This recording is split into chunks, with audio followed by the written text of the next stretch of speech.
hello' এইটো আমাৰ অসমীয়া আমি আৰু গোটেইগাল অসমীয়া এয়া আমাৰ ছাৰ আহি আছে ছাৰ ये ब्लॉगर है थोड़ा तो बोल लीजिए इसे ब्लॉग हाँ सर और এইটো আমাৰ এক নম্বৰ পাৰ্থ কংসৰ গাৰ নহয় পাৰ্থৰ দ্বাৰা গাড়ী হৰি আৰু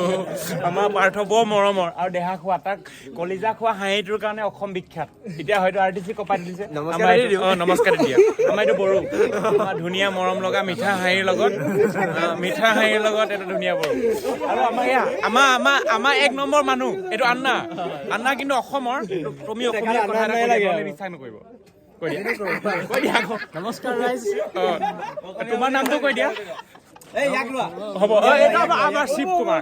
ই হৈছে আমাৰ কৃষ্ণৰ মুখত মাৰি পাহৰিব তোমাৰ মুখত হাঁহি মানে বাদ দিয়া যিকোনো তুমি কিবা কথা এটা কৈ দিয়া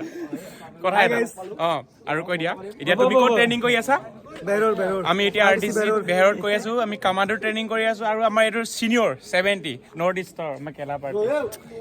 বৰ্তমান এয়া আমাৰ সেই মহাশয়ে ভিডিঅ' কৰিবলৈ আছে আমাৰ এইটো ধুনীয়া মানুহটো গৈছেগে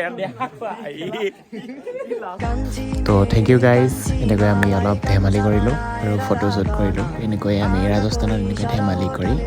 সময়বোৰ কটি আছোঁ জীৱন জিন্দাবাদ